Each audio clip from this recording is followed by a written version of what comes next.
On my 34th birthday, my life changed forever. With one simple slip of paper, I became a multimillionaire overnight. $47 million. The kind of money you can't even wrap your head around, the type of money people dream about when they close their eyes at night. And yet, when I held that winning ticket in my hand, my first thought wasn't celebration. It wasn't about cars, mansions, or vacations on private islands. My first thought was, I can't tell anyone, not even my family. That might sound strange, right? You'd expect me to scream it from the rooftops, to call my parents and siblings immediately, to pop champagne with everyone I loved. But the truth is, my family hadn't felt like family for a very long time, and deep down, I knew the moment they found out about the money, I'd lose any chance of ever knowing who truly cared about me and who only cared about what I could provide. You see, money had always been a painful topic in my life, not because we were poor, though we weren't rich either, but because for as long as I could remember, I was the one everyone leaned on. If someone couldn't pay their bills, they came to me. If someone got into trouble with credit cards or needed a short-term loan, they came to me. If someone wanted me to consign, to cover, to give, they came to me. And year after year I passed, at first willingly, because I wanted to help. I thought that's what family meant. You help each other, you show up when no one else will. But over time, I realized the road only went one way. When I was struggling, when I was exhausted, when I just needed someone to ask, "Are you okay?" Silence. Nothing. I remember one time when my car broke down on the highway after work. It was pouring rain, and I called my older brother, begging him to pick me up. He told me he couldn't because he was busy with friends. Later, I saw pictures of him out drinking at a bar. Another time, I helped my younger sister pay her rent for 3 months in a row because she swore she'd lose her apartment otherwise. Not once did she pay me back. When I finally asked about it, she rolled her eyes and said, "You make more than I? You'll be fine." It wasn't just the money. It was the constant message behind it. I was valuable to them not for who I was, but for what I could give. So when I stared down at that lottery ticket, I felt this overwhelming mix of joy and grief. Joy, because suddenly the weight of financial stress was lifted off my shoulders forever. But grief, because I knew I couldn't share that joy with the very people who were supposed to love me unconditionally. I kept imagining their faces when they found out. Would my mom's first words be, "I'm so proud of you"? Or would she immediately start calculating how much she could ask for? Would my siblings hug me out of love? Or would they see me as a walking ATM with no limits? My gut told me the truth, and it wasn't pretty. That's when the idea hit me. If I wanted to know who in my life truly loved me, I couldn't just hand over the news of millions. I had to do the opposite. I had to make myself look like I was at rock bottom. So I came up with a plan, a test, a loyalty test, I guess you could call it. I told myself if they help me when I have nothing, if they stand by me when I'm down, then I'll know who deserves to stand by me when I'm up. So I started crafting a story. I told my family I had lost my job, that I was behind on rent. I had unexpected medical bills piling up. I didn't make it dramatic, but I made it real enough that they couldn't brush it off. Then I asked for something specific. Not a fortune, not tens of thousands, just $5,000. Enough to sting, enough to be meaningful, but not impossible. $5,000 to someone who claimed to love me, who claimed to be family. I remember the first time I rehearsed saying it. I stood in front of my bathroom mirror, looking myself straight in the eye, and said, "I need help. Just $5,000 to get through this month." The words felt heavy, like I was exposing a weakness I didn't have. And in a way, I wasn't desperate. I wasn't going to lose my home. But for years, I had lived as though my worth depended on being strong, being the one to hold everyone else together. To admit weakness, to admit that I needed something, that was foreign to me. The irony was, I didn't need their money. I had more money than they could ever imagine sitting safely in a trust account. What I needed was the truth. What I needed to know was, if all I had to offer was myself, would that be enough? When I picked up the phone to call the first family member, my hands were actually trembling. I thought it would feel like acting, like playing a role, but it didn't. It felt raw. It felt like a younger version of me. The little girl who used to hope her family would care was finally speaking out loud. That little girl was begging, "Please show me I matter to you. Please show me I'm more than my wallet." And as I dialed the number, I thought about everything that had led to this moment. The birthdays where no one remembered to call. The holidays where I bought gifts for everyone and got nothing in return. The conversations where I swallowed my feelings because I didn't want to rock the boat. For so long, I had been afraid to face the truth about my family, but holding that winning ticket had changed something inside me. For the first time, I had the power to choose. I could decide who got to stay in my life, who deserved to walk beside me in this new chapter, and who didn't. I'll admit, a part of me still hoped I was wrong. I hoped they'd surprise me, that maybe, just maybe, the people who had disappointed me so many times before would rise to the occasion. That they'd say, "Of course I'll help. You've always been there for us. Now it's our turn." I wanted to believe there was more to them than selfishness and excuses. I wanted to believe I hadn't wasted years pouring my heart into a family that only took and never gave. But deep down, I knew this test was going to hurt. And yet, I also knew it was the only way forward. Because sometimes the hardest thing you can do is stop giving people the benefit of the doubt. Sometimes the bravest thing you can do is stop waiting for someone to change and instead see them exactly as they are. That's what this test was really about. Not money, not the lottery. It was about finally uncovering the truth, who loved me and who loved what I could do for them. So on the day after my birthday, when the rest of the world thought I was just another woman trying to make ends meet, I began my experiment one by one. I would reach out one by one. I would ask, and one by one, I would find out who in my family, if anyone, actually loved me enough to help when I needed it most. What I discovered changed my life forever. The first call I made was to my parents.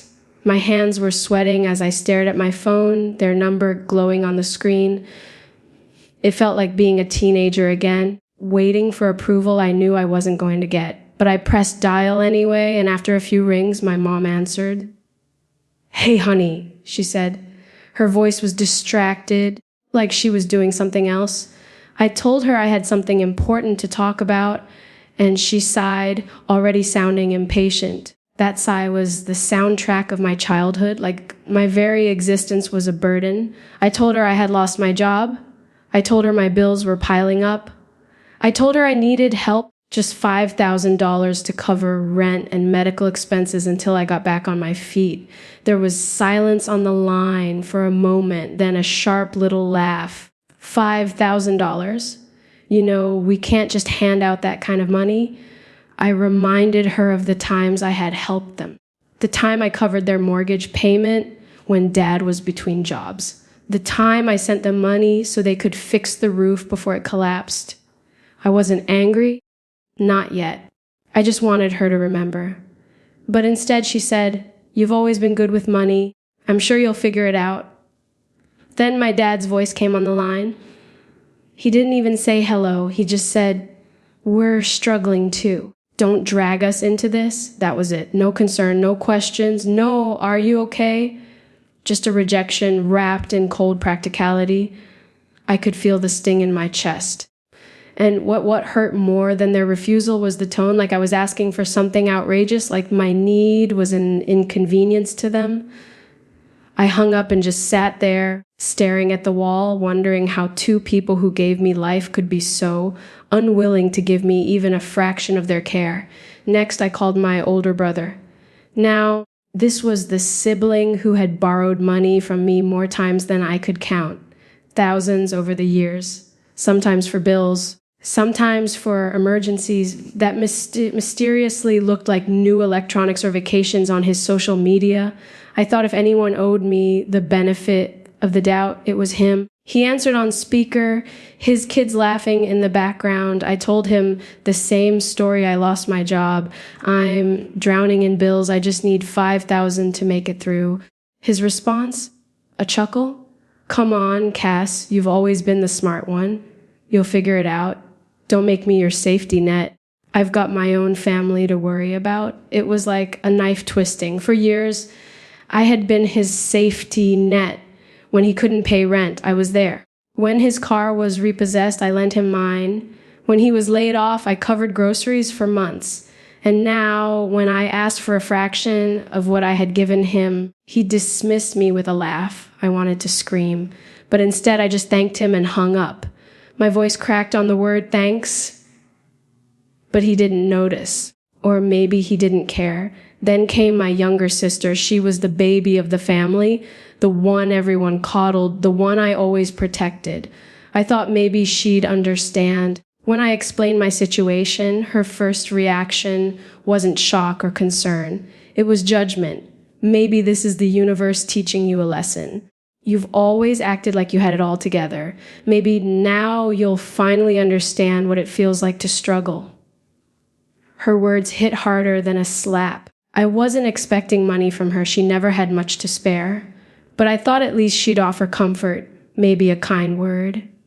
Instead, she twisted my vulnerability into a lecture, as if I somehow deserved to be in pain. I ended the call quickly, before my tears could betray me. Because what she didn't know was that I had spent years struggling silently, shouldering everyone else's burdens, never asking for recognition. And the one time I pretended to ask for help, she used it to put me down. By now, I could feel my heart hardening. I told myself to stop hoping.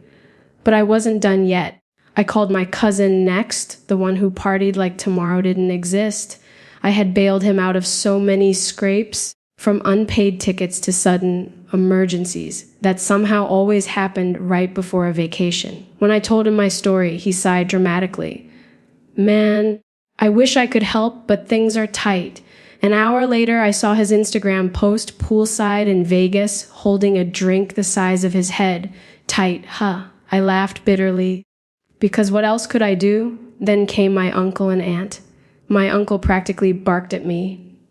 We've got our kids to take care of. Don't expect us to clean up your mess. My aunt at least sounded sympathetic, but sympathy without action is just another form of rejection. She said, "Oh, honey, I wish we could help, but," always an excuse. By this point, I was exhausted. Every conversation felt like pulling off a bandage, exposing a wound I had been hiding for years. I tried my best friend next. She didn't have money to give, and she admitted it right away. But what struck me was how she responded. She said, "I don't have $5,000, but I'll come over tonight, and we'll figure something out together. I'll cook dinner, and we'll brainstorm. You're not alone." For the first time in this whole test, I felt a flicker of warmth. She couldn't give money, but she gave me something more valuable. Her time, her care, her presence. That's what loyalty looks like. But then, almost as quickly, I was reminded of the other side of friendship. I reached out to another friend, someone I thought was close. She didn't answer my call. She didn't answer my texts. Days went by, and she vanished. Later, I saw her posting memes about fake friends and protecting your peace. I guess her peace didn't include me. And then, finally, I called Aunt Martha, the one person I wasn't sure about. She didn't have much. She was a school teacher, living on a modest income, dealing with her health issues. If anyone had a reason to say no, it was her. When I told her my story, there was no hesitation. She didn't scold me. She didn't judge me. She didn't make excuses. She just asked, "How much do you need?" When I said 5,000, she paused for a moment. Then she said, "I don't have 5, but I can give you 3. It's yours, no strings attached. Family should never let each other fall." And in that moment, I broke. Tears poured down my face as I realized she was the only one who had shown me real love. The only one who gave not because she had abundance, but because she had empathy. She gave more than anyone else, precisely because she had the least to spare. That was the moment everything changed. I sat in Aunt Martha's living room, the kind of room that felt lived in, not staged. The kind of space where the furniture wasn't new, but it was comfortable. A faint smell of lavender hung in the air, the same scent she'd worn since I was a child. For the first time in weeks, I felt safe. She handed me a cup of tea, chamomile, the way she always did when she sensed I was carrying something heavy. She didn't press me with questions. She just sat across from me, her small hands folded gently in her lap, waiting. That was her way, quiet patience, the kind of patience that made you want to speak, even if you'd sworn you never would. I stared down into the steaming tea, my reflection trembling in the surface, and I felt the weight of what I had done pressing on me. I hadn't just lied. I had tested the people I loved, measured their loyalty with a ruler made of desperation and deception, and she was the only one who passed. My throat tightened, but I finally whispered, "Aunt Martha, I have to tell you something." She tilted her head slightly, her eyes warm but searching. "What is it, sweetheart?" I hesitated. The words felt dangerous, like stepping out onto a thin sheet of ice. I wasn't broke. I didn't lose my job. The truth is, it was a test. I just wanted to see who would stand by me if everything fell apart. The silence that followed was unbearable. I braced myself for anger, for disappointment, for the sharp sting of betrayal. My heart pounded so hard I could hear it in my ears. But she didn't get angry. She didn't raise her voice or scold me. Instead, she let out the softest sigh, almost like she had known all along. She set her teacup down and leaned forward, her eyes never leaving mine. "You were testing us," she asked gently. I nodded, shame burning my cheeks. "I know it sounds manipulative. I know it's wrong. But I had to know. I've spent my whole life giving, Martha. Lending money, covering bills, and being there for everyone. And deep down, I think I knew the truth. That when it was my turn to ask, most of them would turn away. I had to see it with my own eyes." Her eyes softened, not with pity, but with understanding. "And what did you see?" The tears came before I could stop them. I saw everything I feared. My parents dismissed me. My brother laughed. My sister said it was the universe teaching me a lesson. My cousins, my uncles, my so-called friends, they all had excuses. Everyone except you. You didn't even hesitate. You just said yes. My voice cracked. "Do you know what that did to me? It broke me, Martha. I realized that all those years I believed in family, in loyalty, in reciprocity. It was an illusion. It was always one-sided. Except with you." She reached across the small table and took my hand in hers. Her skin was warm, her grip steady. "Oh, Cassie," she whispered. "I'm not surprised." That stunned me. "You're not." She shook her head slowly. "I've seen it for years. The way your parents dismiss your sacrifices, the way your brother only calls when he needs something, the way your sister resents you is because she feels overshadowed. I've watched you carry everyone, and I've worried about you, worried that one day you'd fall and no one would be there to catch you. And now I suppose you finally let yourself see it." Her words pierced through me. I had never said it aloud, never admitted it, but she was right. I had been blind by choice. Blind because it was easier to keep believing that family meant something more. I looked at her, my vision blurred with tears. "Does it make me a bad person, Martha, to test them like that?"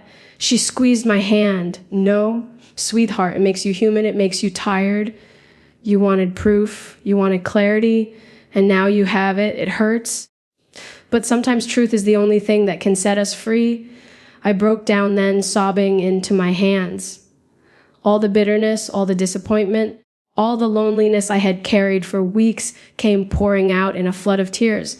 Martha moved from her chair to sit beside me on the couch, wrapping her thin arms around me. She held me the way no one else ever had, not because she had to, but because she wanted to. When the storm inside me finally quieted, I whispered, "You were the only one, Martha, the only one who passed." She smiled sadly. "I wasn't passing a test, Cassie. I was just being me. That's what love does. Love doesn't measure. It doesn't calculate. It just gives." Her words sank deep, like seeds planted in soil I didn't know was still fertile. I realized then that maybe I had been looking at it all wrong. Maybe it wasn't about testing to find out who failed. Maybe it was about cherishing the ones who showed up, even if it was only one. I looked at her, my eyes red and swollen. I don't know how to move forward now. I don't know how to face them knowing what I know. Martha leaned back thoughtful. You move forward by choosing. You can't control their hearts, Cassie. You can't make them loyal. But you can choose who gets your energy. You can choose who you build with. Maybe family isn't about blood. Maybe it's about those who prove they'll stand in the fire with you. Her words landed like a revelation. Family by blood had failed me, but family by choice, that was where love truly lived. For the first time since this all began, I felt something loosen in my chest. Relief. Not because the pain was gone, but because I finally understood it. The test hadn't destroyed me, it had revealed me. It had shown me who I was to them and who they were to me. And as I sat there, my aunt's hand still holding mine, I realized something else. I wasn't broken. I wasn't abandoned. Because even if the whole world turned its back, I still had one person who didn't. One person who proved that love still existed in its purest form. And maybe, just maybe, that was enough. I left Aunt Martha's house that night with my heart lighter than it had been in weeks. The air outside was cool, the sky scattered with stars, and for the first time since this ordeal began, I wasn't weighed down by bitterness.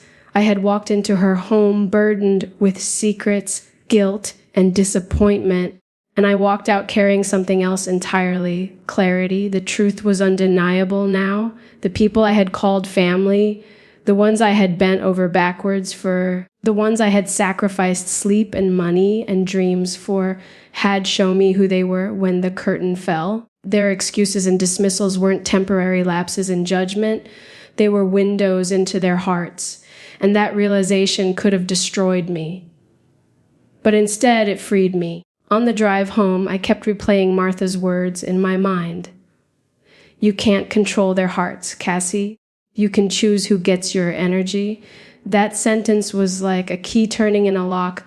For years, I had been pouring my energy into people who saw me as a resource, not a person. Into relationships that were built on convenience, not connection. No wonder I had felt so drained, so used, so empty. And then came the hardest question, the one I had been avoiding all along. Why? Why had I done it? Why had I needed to test them in the first place? The answer was painfully simple. Because I was scared of being alone, scared of realizing that my love, my loyalty, my sacrifices might never be returned, scared of admitting that the family I had depended on was built on shaky ground. So instead of facing that fear, I created a test, a trap disguised as a plea. I wanted them to prove me wrong, to show me that I was loved in the way I loved them. But they hadn't, they failed one by one, and in failing, they showed me a truth I could no longer deny. At first, that truth felt like betrayal, like abandonment. But now, with Martha's steady voice echoing in my heart, it felt like liberation, because knowing the truth is always better than living in a lie, even when it hurts. I thought about each interaction again, but this time, I saw them differently. My brother's laughter wasn't just cruel, it was a reflection of who he was. My sister's bitterness wasn't about me, it was about her wounds. My parents' coldness wasn't new, it had been there all along, hidden beneath the surface of polite conversation and holiday gatherings. None of it was about me. And that realization that their failures weren't my fault was like setting down a weight I had carried for years. The next morning, I woke up earlier than usual. The sunlight streamed through my curtains, and instead of lying there dreading another day, I got up, I brewed myself coffee, not in a rush, but slowly, deliberately. I sat at the table with my mug and a notebook and wrote down one word at the top of the page: choice, because that's what I had now, a choice. I could choose to keep pouring into people who only took. I could choose to keep chasing loyalty from those who had already shown me they didn't have it to give. Or I could choose differently. I could choose to invest my time, my love, and my energy into the few who had proven they were worthy. People like Martha, people who showed up, not because they had something to gain, but because they cared. And maybe, just maybe, I could choose myself. It was a strange thought, almost foreign to me, choosing myself. I had spent my whole life in the service of others, bending, giving, sacrificing. The idea that I could redirect some of that energy inward felt almost selfish. But maybe it wasn't selfish. Maybe it was survival. I decided that morning to stop apologizing for needing love, to stop apologizing for wanting reciprocity, and to stop waiting for people to become something they had already shown me they weren't. The first step was the hardest. I called my parents, not to confront them, not to argue, but simply to let go. I told them I loved them, but that I needed space. I didn't explain why. I didn't beg them to understand. I just drew the boundary gently but firmly for my peace of mind. Next came my siblings. That was messier. My brother scoffed as if I was being dramatic. My sister accused me of being manipulative, of setting them up to fail. And maybe she wasn't entirely wrong, but I didn't defend myself. I just listened, and when they were done, I told them the same thing. I told my parents I loved them, but I needed space, and then I let the silence hang. It was painful, but also strangely empowering. For the first time in my life, I wasn't trying to fix it. I wasn't chasing their approval or begging for their love. I was standing still and letting the truth be what it was. And then I did something I hadn't done in years. I started reaching out to people who had been quietly loyal all along, the friends I had overlooked because I was so busy tending to family.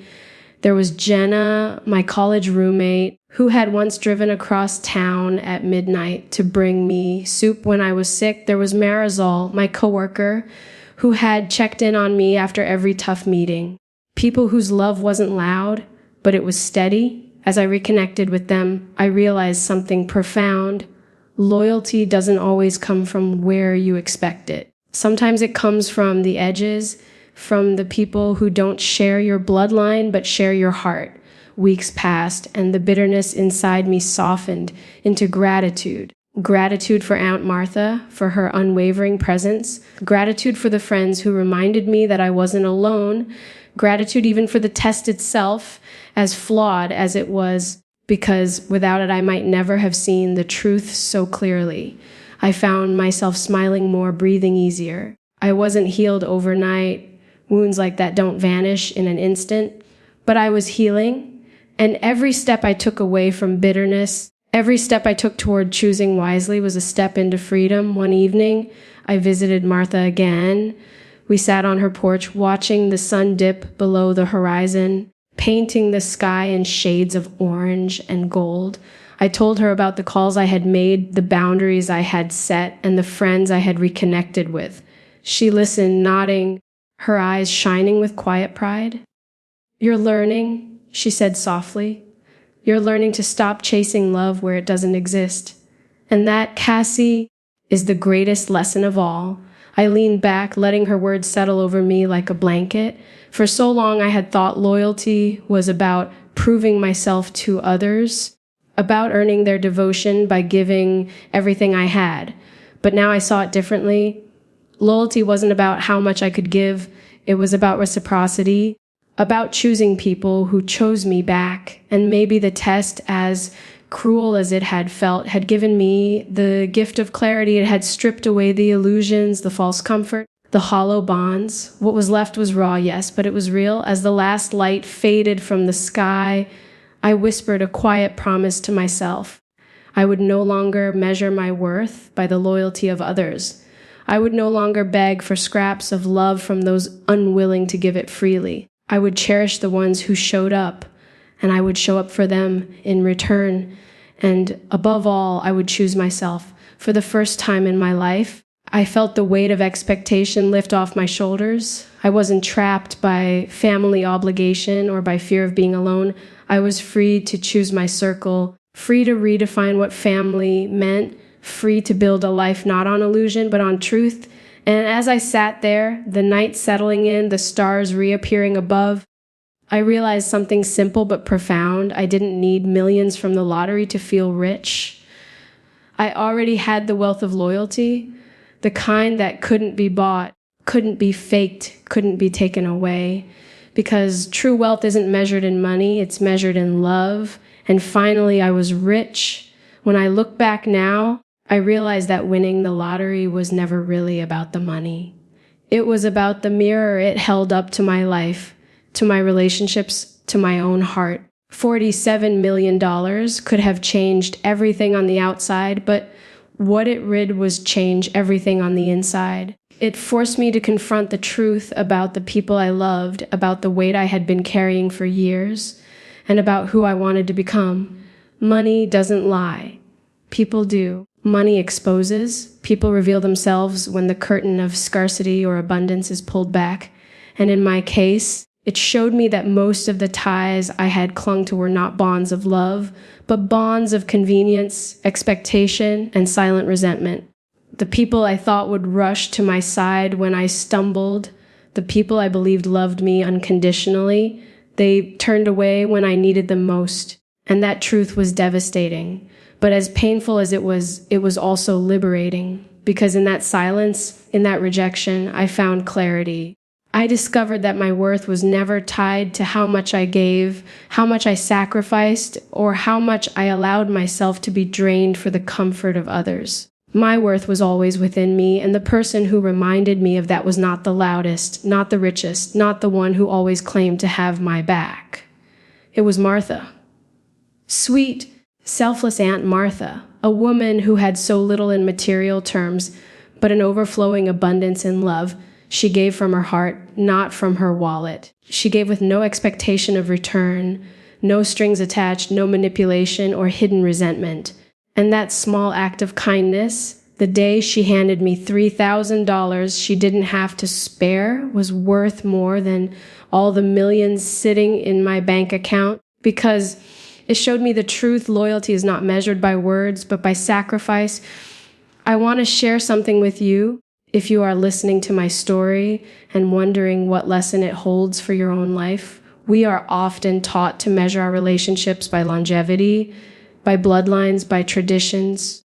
We're told that family is everything, that loyalty comes automatically with shared DNA. But here is the truth no one wants to admit. Blood does not guarantee love.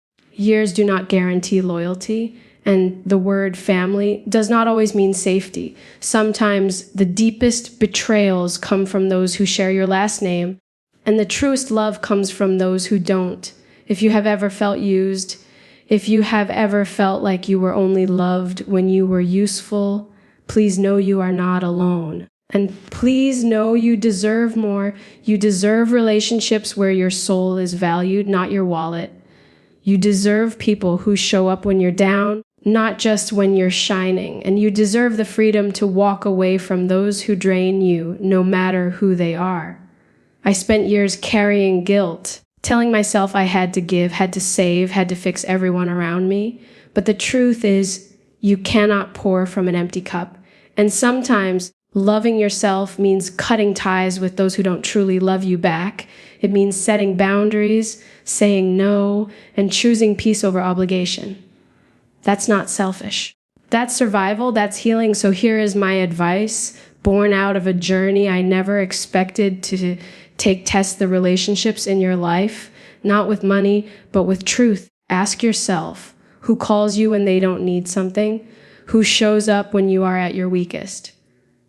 Who makes you feel lighter, not heavier? And who drains your spirit every time you are near?